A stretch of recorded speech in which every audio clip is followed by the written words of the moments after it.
जय हिंद प्यारे दोस्तों, मैं रवि टॉपर एग्जाम के प्लेटफॉर्म पर आप सभी का स्वागत करता हूं।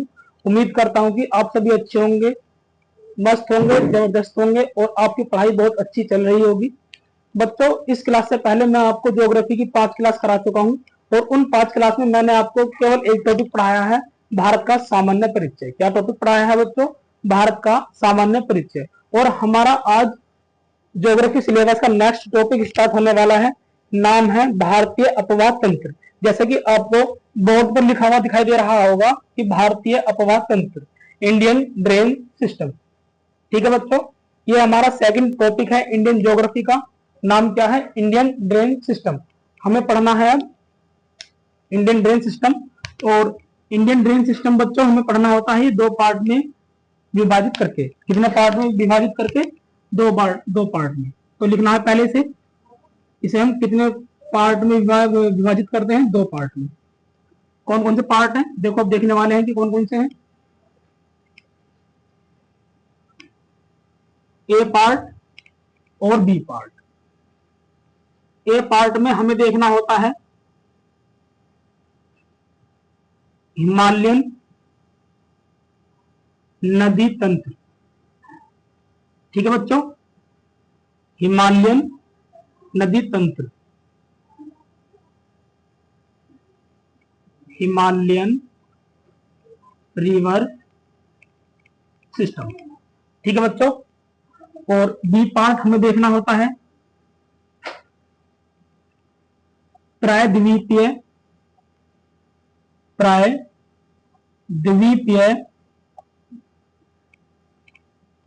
नदी तंत्र, प्रायद्वीपीय नदी तंत्र। और इसे बोल देते हैं इंग्लिश में हम पेनिनसुलर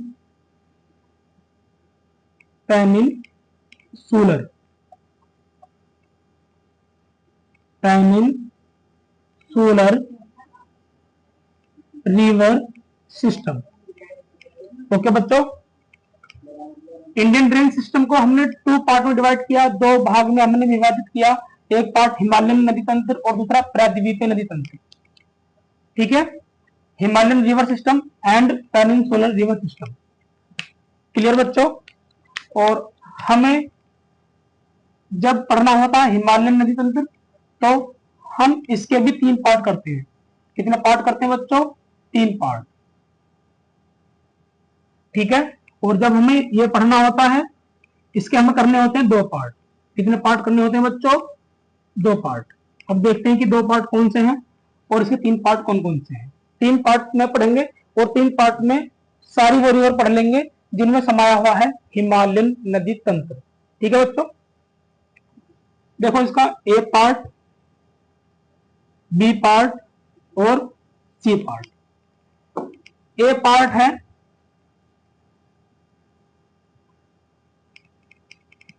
है बच्चों गंगा नदी तंत्र। कौन सा पार्ट है बच्चों? गंगा नदी तंत्र। लिख लेंगे इसको इंग्लिश में भी, गंगा रिवर सिस्टम।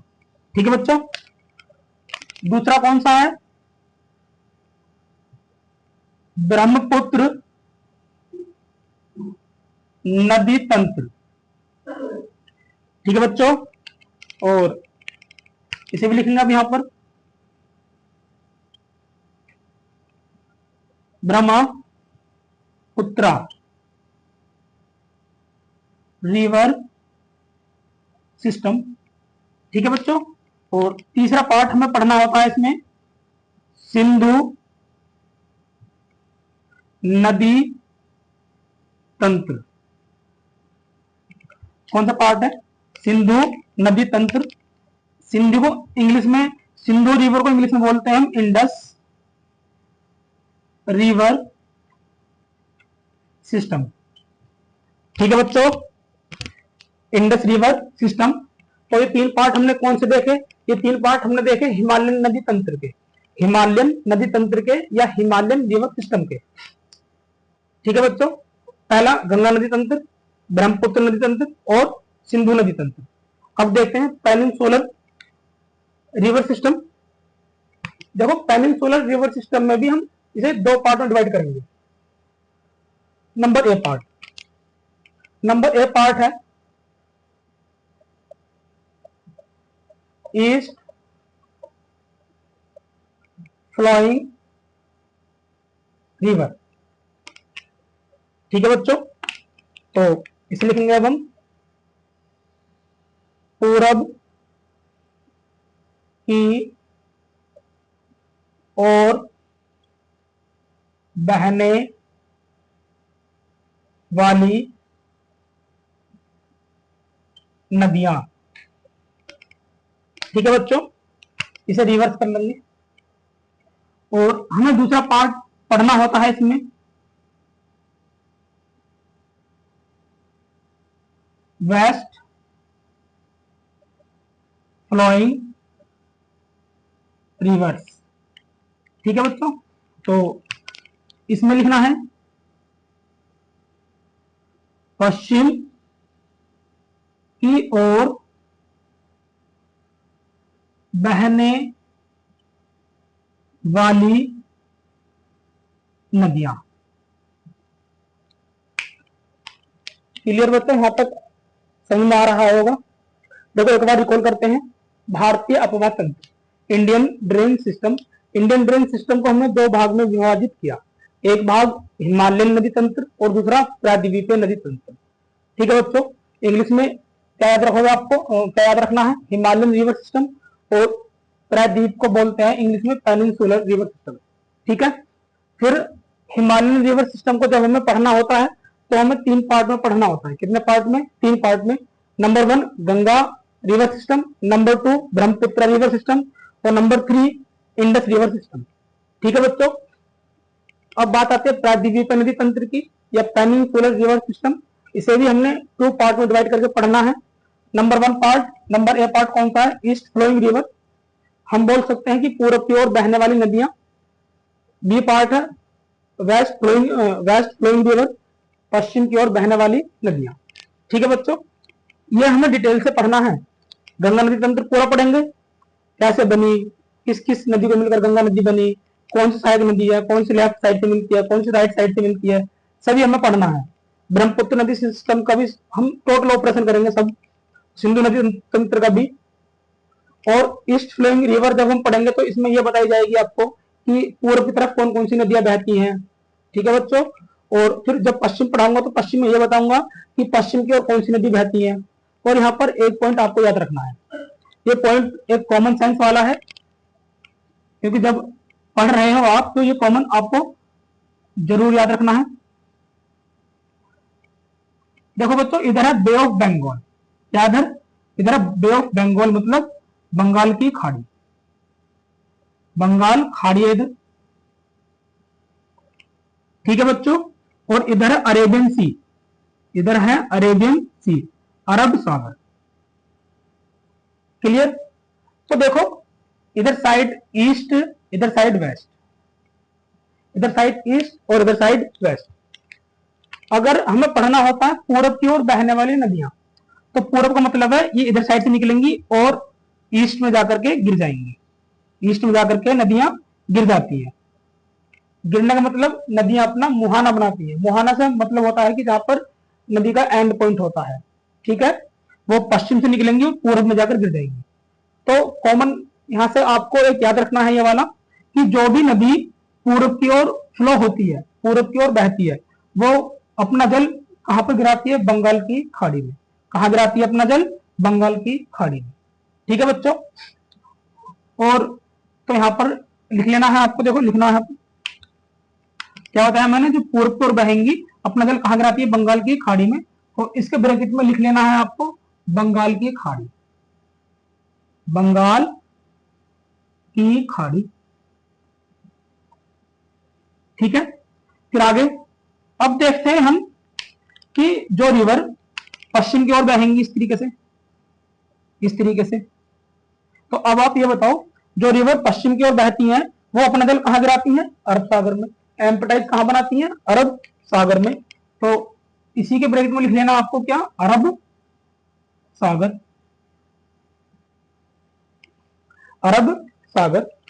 और अगर आपसे कोई ये पूछता है कि बच्चों ये बताओ, जो जो नदी पूरब की ओर बह रही है वो अपना मुहाना कहां पर बनाती है, या वो नदी जो पूरब की ओर बह रही है वो अपना जल कहां पर गिराती है, तो आपको याद रखना है बंगाल की खाड़ी में।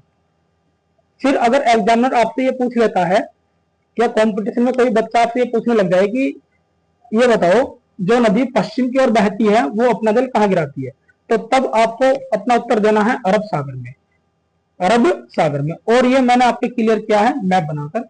उम्मीद करता हूं कि आप सभी के समझ में आ गया होगा। ठीक है बच्चों, और यहां से चलते हैं आगे, आगे कंटिन्यू करते हैं। क्लियर? आगे चलने के लिए हमें करना पड़ेगा ये रफ, ऐसा करते हैं रफ। अब चलते हैं आगे, अब चलते हैं आगे। सर आप पढ़ते हैं पहले। और अब हमें पहले पढ़ना है हिमालयन नदी तंत्र। क्या पढ़ना है बच्चों? हिमालयन नदी तंत्र। तो आप सभी को एक हेडिंग बनानी है, हिमालयन नदी तंत्र। क्या बनानी है हेडिंग? हिमालयन नदी तंत्र। और हिमालयन नदी तंत्र में भी, हिमालयन नदी तंत्र में भी सभी को हेडिंग लिखना है Ganga river system, Ganga river system. इसे क्या बोलेंगे हम? गंगा नदी तंत्र। ठीक है बच्चों, ये बनानी है हेडिंग अपनी कॉपी में। जैसा मैं बनाता हूं इस तरीके से आप सभी को नोट्स बनाने हैं। नोट्स बनाते जाओ इस तरीके से, एक एक टॉपिक का पूरा सॉल्यूशन दूंगा मैं। कोई भी पॉइंट ऐसा नहीं छोड़ूंगा जो मैं स्किप कर जाऊं, क्योंकि हम वनडे एग्जाम की तैयारी नहीं कर रहे हैं। हम जो सिलेबस करा रहे हैं आपको, वो सिलेबस करा रहे हैं, वो सिलेबस कराएंगे हम आपको पीसीएस ओरिएंटेड, पीसीएस के लिए कराया जा रहा है आपको सिलेबस, वनडे एग्जाम के लिए नहीं। इसलिए हमें छोटे छोटे पॉइंट भी, छोटे छोटे क्वेश्चन भी हमें पढ़ने हैं। ठीक है बच्चों, हेडिंग लिखना है गंगा रिवर सिस्टम। अब गंगा रिवर सिस्टम में सबसे पहली बात हमें यह देखना होता है कि गंगा रिवर कैसे बनी, किस पॉइंट से ओरिजिन होती है। क्या जब गंगा रिवर ओरिजिन हुई स्टार्टिंग से, क्या वहीं पर नाम गंगा था? क्या कोई ऐसी कंडीशन आई कि रिवर आगे जाकर नाम चेंज करके तब गंगा बनी? हमें ये तमाम बातें देखनी है अब, कि किस तरीके से गंगा का नाम गंगा पड़ा, गंगा से पहले क्या नाम था, और गंगा नदी अपने यूपी में कहां से एंट्री करती है, तो गंगा नदी हमारी यूपी से कहां से एग्जिट करती है, यूपी में टोटल लंबाई कितनी है, और टोटल लंबाई गंगा की टोटल लंबाई कितनी है। ये सभी पॉइंट मैं आपको बताने वाला हूं अभी कुछ ही देर में, और लिखाऊंगा अभी। ठीक है बच्चों, आपको क्या लिखना है? गंगा रिवर सिस्टम या गंगा नदी तंत्र, इतना हेडिंग लिख लेना है। अब चलते हैं आगे। देखो आगे समझाने के लिए मुझे ये सारा काम झाम जो मैंने लिख रखा है ये मुझे सब रफ करना पड़ेगा, क्योंकि तभी फिगर बन पाएगी, वरना फिगर नहीं बन पाएगी। ठीक है बच्चों, आगे चलते हैं, ये करते हैं रफ। और लिखने से आप अलकसाया मत करो कभी भी, क्योंकि लिखकर पढ़ते हैं ना वो अच्छी बात होती है, दिमाग में फिट अच्छी तरीके से होता है, और पता चलता है कि टीचर हमें डाटा कैसे दे रहा है, और सामने लिखकर वही पढ़ा सकता है जिसके कॉन्सेप्ट एक अच्छी तरीके से याद है या समझे हुए टीचर है। वरना तो लिख कर ले आओ या पीपीटी लगा दो तो उसमें वो मजे वाली बात नहीं है। क्लियर बच्चों? अब देखो भारतीय अपवाह तंत्र में हमें पढ़ना है गंगा नदी तंत्र। और गंगा नदी तंत्र किसका, कौन से ड्रेन सिस्टम का पार्ट था? ये था हिमालयन रिवर सिस्टम का। ठीक है, देखो अब हम स्टार्ट करते हैं। पहले याद रखना है तुम्हें 3 पॉइंट बनाने हैं बच्चों। कितने पॉइंट बनाने हैं? 3। एक पॉइंट बनाना है, 2 पॉइंट बनाने हैं, और फिर तीसरा ही बनाना है। 3 पॉइंट बनाने हैं आपको। क्लियर? और यहां पर लिखना है तुम्हें सभी को बद्रीनाथ ग्लेशियर। क्या लिखना है बच्चों? बद्रीनाथ ग्लेशियर।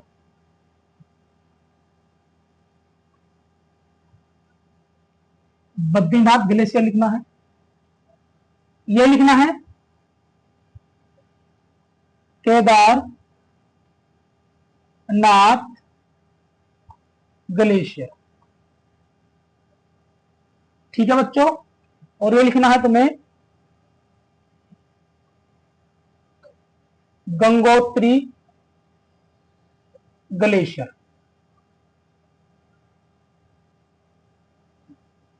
क्या लिखना है? ये गंगोत्री ग्लेशियर। फर्स्ट पॉइंट क्या लिखना है? बद्रीनाथ ग्लेशियर, दूसरा केदारनाथ ग्लेशियर, तीसरा गंगोत्री ग्लेशियर। ठीक है बच्चों, अब देखो यहां से बद्रीनाथ ग्लेशियर से एक रिवर ओरिजिन होती है। कौन सी रिवर ओरिजिन होती है बच्चों? ये मैं अभी आपको बताने वाला हूं कि कौन सी है। इस रिवर का नाम है अलकनंदा। क्या नाम है? अलकनंदा।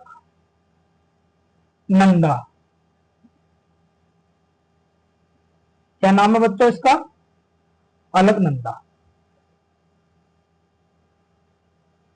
ठीक है, बद्रीनाथ ग्लेशियर से कौन सी रिवर का ओरिजिन होता है? अलकनंदा रिवर का। ठीक, और अलकनंदा रिवर का जब ओरिजिन हो जाता है बद्रीनाथ ग्लेशियर से, और बद्रीनाथ ग्लेशियर से याद आया कि बद्रीनाथ मूवी आप सभी ने देखी होगी, बहुत फेमस मूवी है बद्रीनाथ ग्लेशियर। तो उस मूवी में जो रिवर दिखाई है वो अलकनंदा रिवर दिखाई है। ठीक है बच्चों, अगर मूवी देखा करो तो उसमें से क्वेश्चन निकालने की कोशिश क्या करो। ठीक है, तो और कुछ नॉलेज मिलती है ज्यादा। आगे चलते हैं हम।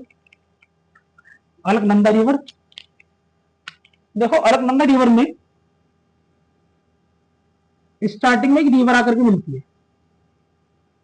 स्टार्टिंग में एक रिवर आकर के मिलती है, या हम ये कह सकते हैं कि अलकनंदा रिवर की एक सहायक नदी है, नाम है धौली गंगा।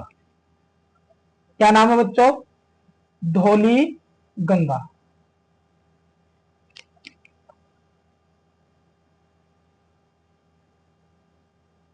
धौली गंगा। ठीक है, फिर आगे एक रिवर और आकर के मिलती है, इसमें एक रिवर आकर के और मिल जाएगी। फिर एक तीसरी रिवर आकर के और मिलती है अलकनंदा में। अभी देखते रहो जरा, पहले धौली गंगा आकर के मिली। जब धौली गंगा आकर के मिलती है तो यहां पर एक प्रयाग बनाती है। ये क्या बनाती है? प्रयाग। उस प्रयाग का नाम क्या है? प्रयाग का नाम है विष्णु प्रयाग। क्या नाम है?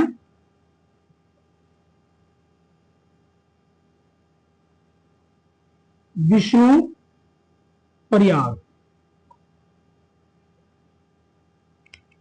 ठीक है बच्चों, दूसरी नदी आकर के मिलेगी, ये बनाती है यहां पर नंद प्रयाग। कौन सा प्रयाग बच्चों? नंद प्रयाग। और नंद प्रयाग कौन सी नदी बनाती है? इस नदी का नाम है नंदाकिनी। क्या नाम है? नंदाकिनी नदी। ठीक है बच्चों, फिर तीसरी रिवर आकर के जो मिलती है तो ये यहां पर एक पॉइंट बनाती है, ये भी प्रयाग बनाएगी, और उस प्रयाग का नाम है कर्ण प्रयाग। क्या नाम है? कर्ण प्रयाग। ठीक बच्चों, और इस रिवर का नाम क्या है? इस रिवर का नाम है पिंडार नदी। क्या नाम है? पिंडार नदी।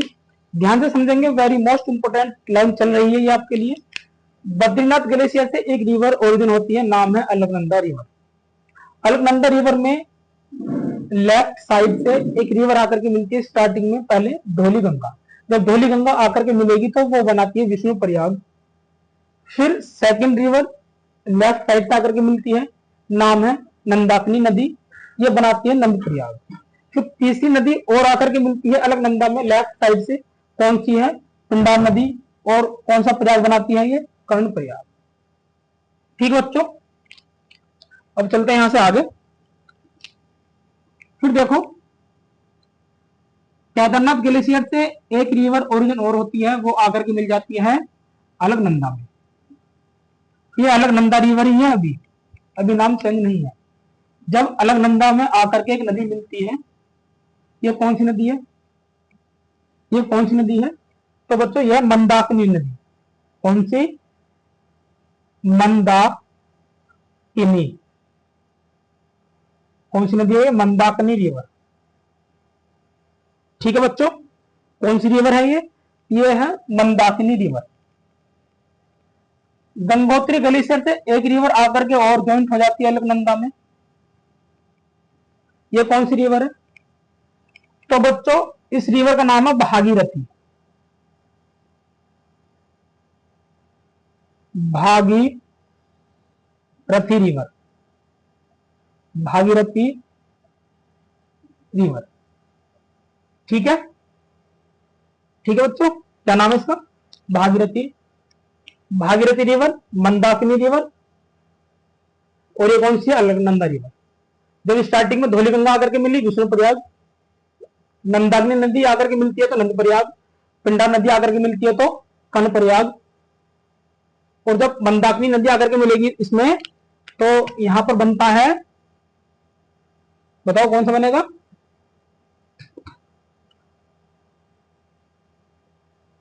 रुद्रप्रयाग। रुद्रप्रयाग।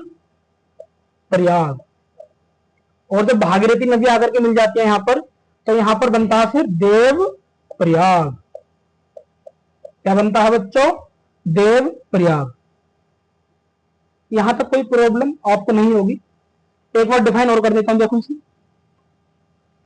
धौलीगंगा आकर के मिलेगी विष्णु प्रयाग, नंदाकिनी नदी आकर के मिलेगी तो नंद प्रयाग, पिंडार नदी आकर के मिलेगी तो कर्ण प्रयाग, मंदाकिनी नदी आकर के मिलती है तो रुद्र प्रयाग, भागीरथी नदी आकर के मिलती है तो देव प्रयाग। और अब देव प्रयाग से बात है आगे की। देव प्रयाग तक नाम है अलकनंदा। क्या नाम है? अलकनंदा। और जैसे ही भागीरथी नदी आकर के मिलती है और देव प्रयाग बनाती है, देव प्रयाग से आगे इस अलकनंदा का नाम क्या हो जाता है? गंगा। क्या नाम हो जाता है बच्चों? गंगा नदी। यहां से गंगा नदी बनती है, ठीक है। देव प्रयाग से आगे क्या नाम होता है? फिर इसका नाम होता है गंगा नदी। क्लियर बच्चों, यहां तक पॉइंट आपके समझ में आ गया होगा। और फिर गंगा नदी, अगर हम बात करते हैं, फिर गंगा नदी इस तरीके से है।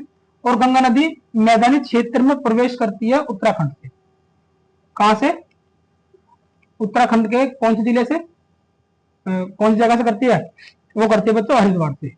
हरिद्वार से ये बताते हैं कि हरिद्वार से गंगा नदी मैदानी क्षेत्र में प्रवेश कर जाती है, ठीक है। यहां तक कोई दिक्कत नहीं होगी आपको, जो पॉइंट मैंने तुम्हें समझाया है। और ये पंच प्रयाग आपको याद रखने हैं: विष्णु प्रयाग, नंद प्रयाग, कर्ण प्रयाग, रुद्र प्रयाग और देव प्रयाग। देव प्रयाग से आगे कहलाएगी अलकनंदा नदी, गंगा नदी। ठीक बच्चों, क्लियर? उम्मीद करता हूं कि आप सभी के माइंड में ये फिट हो गया होगा। और ये फिट करना है, रट लेना है। और अभी पंच प्रयाग याद रखने का एक तरीका भी बताऊंगा मैं आपको। क्या तरीका है वो मैं तुम्हें अब बताने वाला हूं। ठीक बच्चों, देखो तरीका क्या है। ये जो प्रयाग हैं 1 2 3 4 5, इन्हें कहा जाता है पंच प्रयाग। क्या कहते हैं इन्हें? पंच प्रयाग। तो पहली बात तो ये है कि अलकनंदा नदी पर बनने वाले 5 प्रयाग कौन कौन से हैं। वो 5 प्रयाग कौन कौन से हैं, देखो यहां पर आपको ट्रिक याद रखना है। Doctor K. N.. Vishnu, doctor K. N.. Vishnu. 1 2 3 4 5, 5 हो गए। और 5 अब ये पंच प्रयाग हो गए। कौन कौन से? देखो, डी से मतलब है देव प्रयाग, देव प्रयाग। आर से मतलब है रुद्र प्रयाग। क्या मतलब है बच्चों? रुद्रप्रयाग। के से मतलब है कर्णप्रयाग। एन से मतलब है नंदप्रयाग। और विष्णु से मतलब है विष्णुप्रयाग। कौन सा प्रयाग? विष्णुप्रयाग। ठीक है बच्चों, तो देखो पंचप्रयाग है, और पंचप्रयाग याद रखने का तरीका क्या बताया मैंने आपको? डॉक्टर के एन विष्णु, डी से देवप्रयाग, आर से रुद्रप्रयाग, के से कर्णप्रयाग, एन से नंदप्रयाग और विष्णु से विष्णुप्रयाग। क्लियर? पंचप्रयाग से क्वेश्चन बनता है कि आपको 4 ऑप्शन दे दिए जाएंगे, एग्जामिनर आपसे डिफाइन करवाएगा कि इनमें से कौन सा पंचप्रयाग नहीं है। तो वहां पर जब आपको छांटना होता है तो छांटने से पहले आपको यह पता होना चाहिए कि 5 प्रयाग कौन कौन से हैं। ठीक है? और पंचप्रयाग ये कौन सी नदी पर बनते हैं? ये बनते हैं सभी के सभी अलकनंदा नदी पर। ठीक है बच्चों, उम्मीद करता हूं कि ये आप सभी के समझ में आ गया होगा। क्लियर? अब आगे चलने के लिए हमें करना होगा यहाँ से रफ करना होगा हमें यहाँ से, और रफ करने के बाद अब हम धीरे धीरे गंगा नदी पर मूव करते हैं, और फिर हम इंपोर्टेंट फैक्ट्स भी देखने वाले हैं, है ना, जहां से क्वेश्चन बनते हैं। बच्चों इसे करते हैं रफ, इसे करते हैं अब रफ।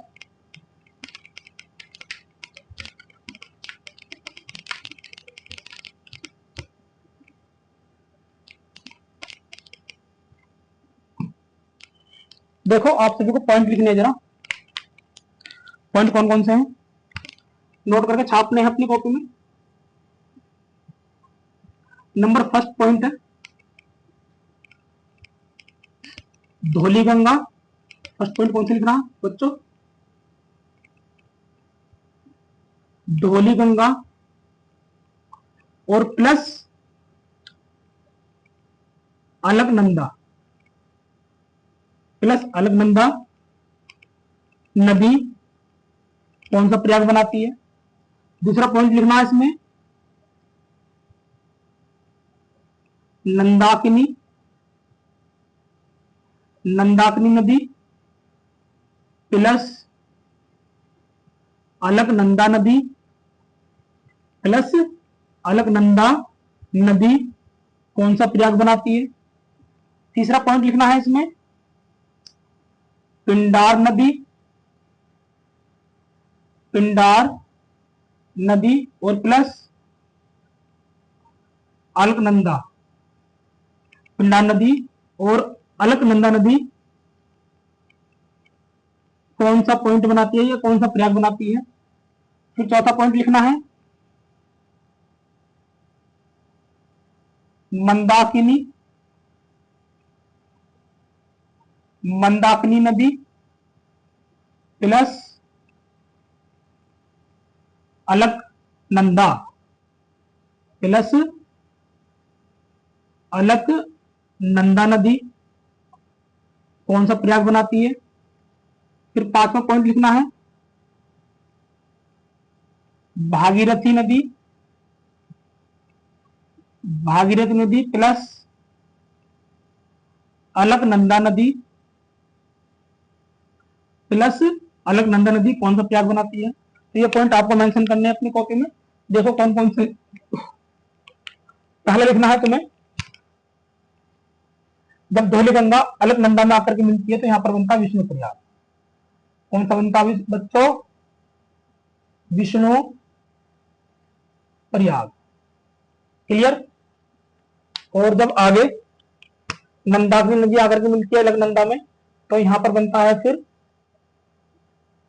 नंद प्रयाग। कौन सा बनता है बच्चों? नंद प्रयाग। ठीक? और फिर बात करते हैं जब पिंडार नदी आकर के मिलती है अलकनंदा में तो ये बनाती है कर्ण प्रयाग।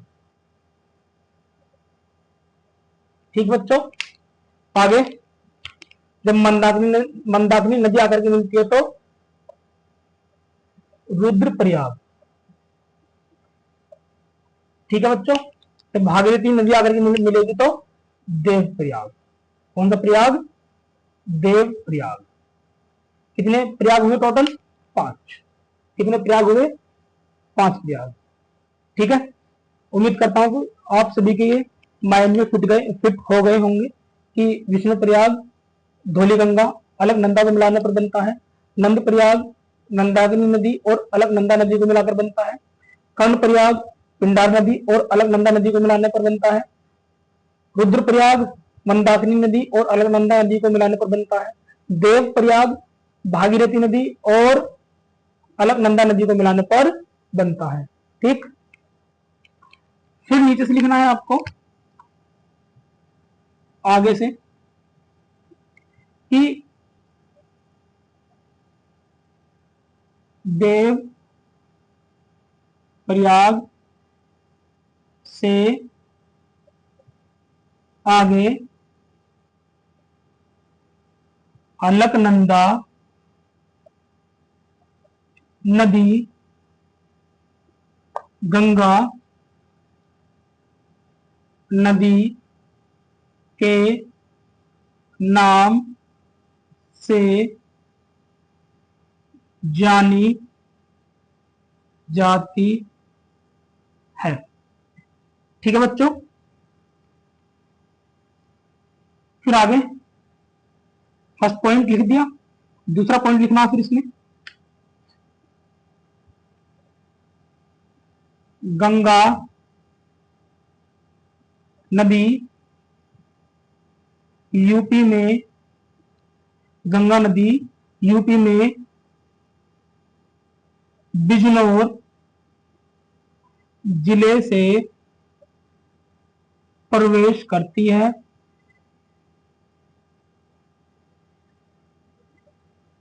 ठीक है, और इसमें तीसरा पॉइंट भी लिख लेना।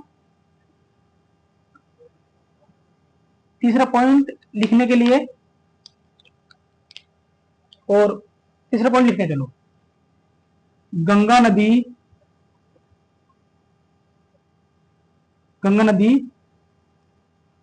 उत्तराखंड से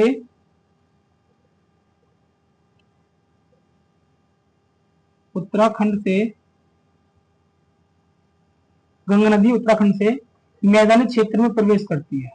कौन से राज्य से मैदानी क्षेत्र में प्रवेश करती है? ये उत्तराखंड से। गंगा नदी उत्तराखंड से मैदानी क्षेत्र में प्रवेश करती है। और उत्तराखंड में भी कहां से प्रवेश करती है मैदानी क्षेत्र में? तो हरिद्वार से। कहां से बच्चों? हरिद्वार से। ठीक है, इसमें लिख लेना हरिद्वार से। ठीक है, तो ये वाले पॉइंट आप सभी के क्लियर हो गए होंगे। उम्मीद करता हूं कि आप सभी के दिमाग में अच्छी तरीके से बैठ गया होगा। अब चलते हैं आगे, और आगे चलने के लिए आपको थोड़ा सा लिखना है। चलो लिख लो सब, और या स्क्रीनशॉट ले लीजिए आप सभी। ठीक है बच्चों, चलते हैं आगे, जो आगे हमें फैक्ट्स लिखाने हैं हम। ठीक, अब देखो धीरे धीरे हम गंगा नदी की तरफ मूव कर रहे हैं। हमने पहले एक स्ट्रक्चर जाना कि गंगा नदी कैसे बनती है। गंगा नदी मैंने तुम्हें बताया कि अगर गंगा नदी की बात करते हैं तो गंगा नदी की जो एक मदर नदी है, जो माता नदी है, जिस नदी से मिलकर वो बनी है, वो एक अलकनंदा ही है। जब अलकनंदा में आकर के भागीरथी नदी मिलती है तो तब गंगा नदी बनती है, देवप्रयाग से आगे। ठीक है बच्चों, तो अब चलते हैं आगे। ये करना होगा रफ, ये करना होगा हमें रफ, इसे रफ करते हैं। अब चलते हैं आगे।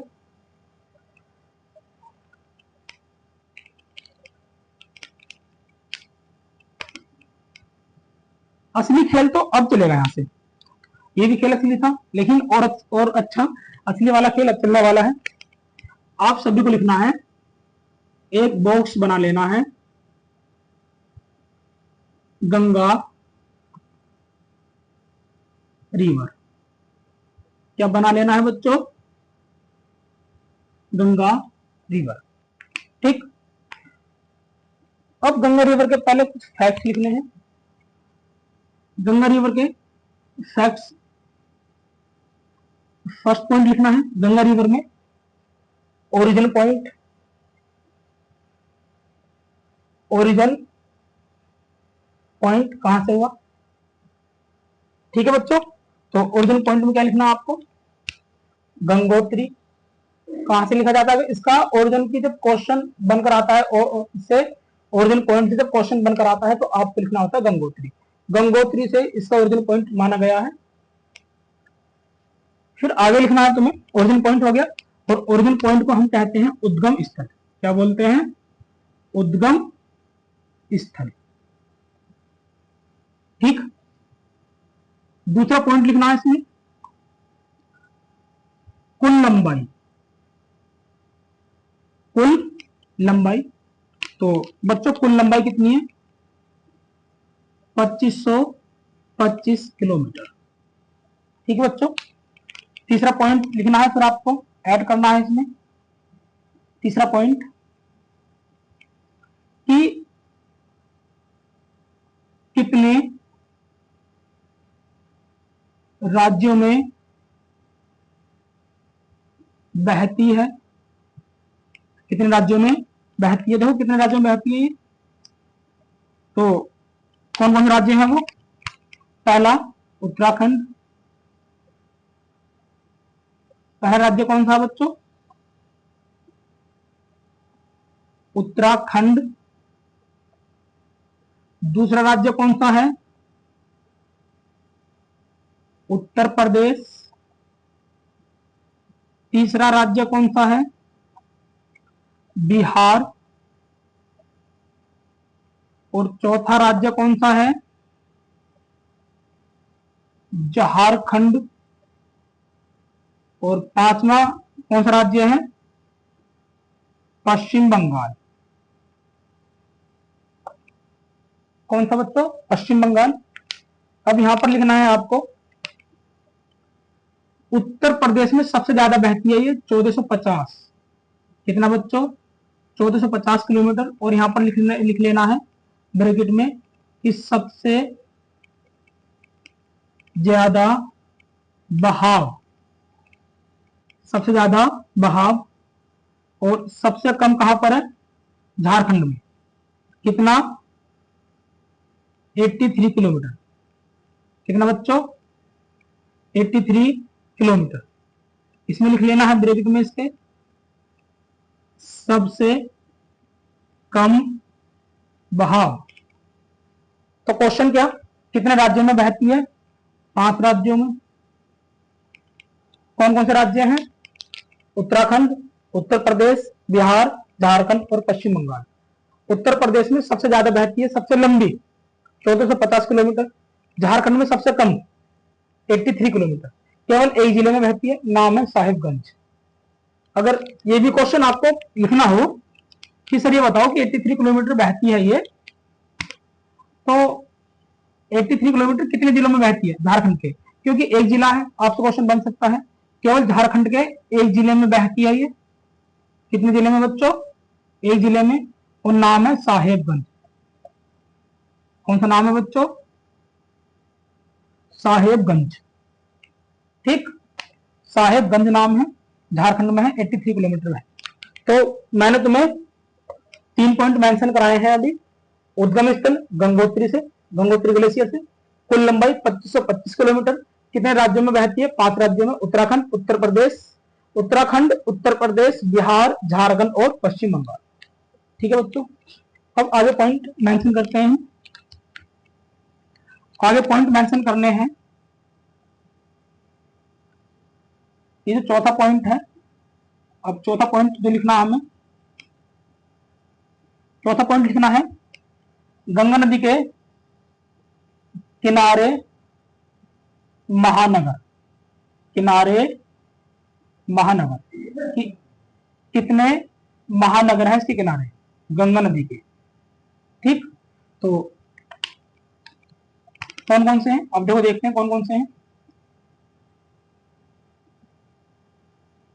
पहले लिखना है हरिद्वार। दूसरा लिखना है इसमें, पहला कौन सा हो गया? हरिद्वार। दूसरा लिखना है वाराणसी। कौन सा लिखना है बच्चों? वाराणसी। सीधा साइड लिखते हैं वाराणसी। तीसरा कानपुर। चौथा प्रयागराज। कौन सा बच्चों? प्रयागराज। पांचवा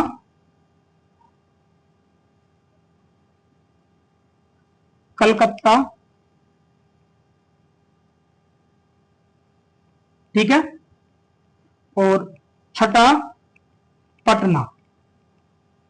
कौन सा बच्चों? पटना। तो गंगा नदी के किनारे 6 महानगर हैं, हरिद्वार, वाराणसी, कानपुर, प्रयागराज, कलकत्ता और पटना। ठीक। और अभी एक ट्रिक और बताऊंगा आपको महानगर याद रखने की। तो चलो लिख लेते हैं इस ट्रिक को कि ये ट्रिक क्या है। अगर आपको महानगर याद रखना है तो यहीं पर लिख देता हूं ये कि ये ट्रिक क्या बनेगी याद रखने की। ट्रिक याद रखनी है आपको, हवा का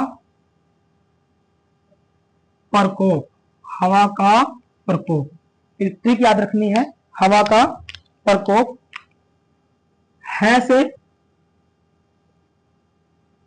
हरिद्वार, वा से वाराणसी, का से कानपुर, प्रे से प्रयागराज, को से कोलकाता या कलकत्ता, कलकत्ता लिखो, कलकत्ता। ठीक है बच्चों, कलकत्ता। और पैसे पटना। ठीक। तो हो गए यार 1 2 3 4 5 6, और यहाँ पर 6 तो लिखाए हैं। कितने महानगर हैं ये? 6। तो गंगा नदी के किनारे कितने महानगर हैं? 6 महानगर हैं। क्लियर बच्चों? पहले कुछ फैक्ट्स हैं वो लिखा रहा हूँ, और फिर आपको गंगा रिवर की फिगर भी बना के दिखाऊंगा कि इंडिया में किस तरीके से फिगर बनी हुई है गंगा रिवर की। कौन कौन सी रिवर लेफ्ट साइड से आकर के मिलती है, कौन सी रिवर राइट साइड से मिलती है, कौन सी रिवर लेफ्ट साइड से मिलती है गंगा में, कौन सी रिवर राइट साइड से मिलती है, ये सभी दिखाऊंगा अभी। बस थोड़ी देर की तसल्ली करनी है आपको, पहले फैक्ट्स मेंशन करना है, फिर आगे लिखाऊंगा। आगे मैप बना के दिखाऊंगा पूरा किस तरीके से मैप बना हुआ है। ठीक। और इसमें 5 पॉइंट हो चुके हैं, 4 पॉइंट हो चुके हैं बच्चों, और 5वां पॉइंट इसमें मेंशन करना है। 5वां पॉइंट, 5वां पॉइंट क्या है कि ये कितने देशों में बहती है गंगा नदी, कितने देश में बहाव, कितने देश में बहाव, ये वाला पॉइंट लिखना है आपको। इस पॉइंट में लिखना है 2 देश में। कितने देश में बच्चों? 2 देश में। नंबर 1 भारत और नंबर 2 बांग्लादेश। कौन सा देश बच्चों? बांग्लादेश। तो 2 देशों में बहाव है गंगा रिवर का, एक भारत और दूसरा बांग्लादेश। ठीक है बच्चों, यहां तक क्लियर। अब आगे चलते हैं। आगे नेक्स्ट पॉइंट लिखना है आपको, 6 पॉइंट लिखना है। 6 पॉइंट, अन्य नाम। अन्य नाम, किसके अन्य नाम कौन कौन से हैं अभी बताऊंगा आपको, जो फिगर बनाऊंगा वो डिटेल से, चिंता मत करो, सारी डिटेल बताऊंगा। और भी डिटेल है इसकी, और भी डिटेल है जो हमें लिखनी है। अन्य नाम, अन्य नाम में पहले लिखना है, एक तो गंगा हो गया, और दूसरा लिखना है पद्मा। कौन सी लिखना है बच्चों? पद्मा। क्योंकि बांग्लादेश में गंगा नदी को क्या कहते हैं? पद्मा। ठीक है, अन्य नाम में क्या आ गया? पद्मा। पद्मा को ही कहा जाता है गंगा रिवर। जब जैसे ये बांग्लादेश में एंट्री करती है ना, तो बांग्लादेश में एंट्री करने के बाद इसका नाम हो जाता है पद्मा। क्लियर बच्चों? तो देखो कितने पॉइंट लिखा है हमने? 6 पॉइंट। अब 6 पॉइंट पे एक बार रिवीजन करते हैं, फिर आगे चलते हैं। फर्स्ट पॉइंट लिखाया था मैंने तुम्हें, ओरिजिन पॉइंट लिखाया था कहां पर? गंगोत्री। दूसरा पॉइंट लिखाया कुल लंबाई कितनी है? 2525 किलोमीटर। कितने राज्यों में बहती है? 5 राज्यों में, उत्तराखंड, उत्तर प्रदेश, बिहार, झारखंड, पश्चिम बंगाल। उत्तर प्रदेश में सबसे ज्यादा बहती है, 1450 किलोमीटर बहती है, और झारखंड में 83 किलोमीटर। और 83 किलोमीटर में भी केवल एक जिले में बहाव है गंगा नदी का। कौन से जिले में? साहेबगंज। कौन सा जिला? साहिबगंज। गंगा नदी के किनारे 6 महानगर हैं। 6 महानगर याद रखने का मैंने तुम्हें कोड बताया है, हवा का प्रकोप। क्या कोड बताया बच्चों? हवा का प्रकोप। है से हरिद्वार, वा से वाराणसी, का से कानपुर, प्र से प्रयागराज, को से कोलकाता या कलकत्ता और पै से पटना। तो याद रखना है हरिद्वार, वाराणसी, हरिद्वार, वाराणसी, कानपुर, प्रयागराज, कलकत्ता और पटना, ये 6 महानगर हैं। और कितने देशों में बहाव है इसका? तो 2 देशों में, भारत और बांग्लादेश।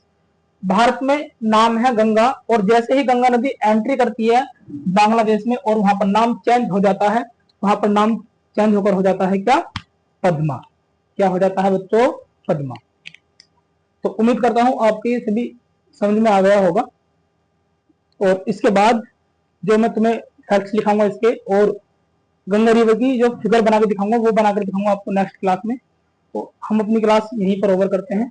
और बच्चों कमेंट में ये जरूर बता दिया करो कि क्लास आपको कैसी लगी। ठीक है, जो फैक्ट्स मैं आपको देता हूँ और जो डीपली डाटा मैं आपको दिखाता हूँ वो आपको कमेंट में जरूर बताना है कि क्लास कैसी लगी। ठीक है बच्चों, जय हिंद, जय भारत।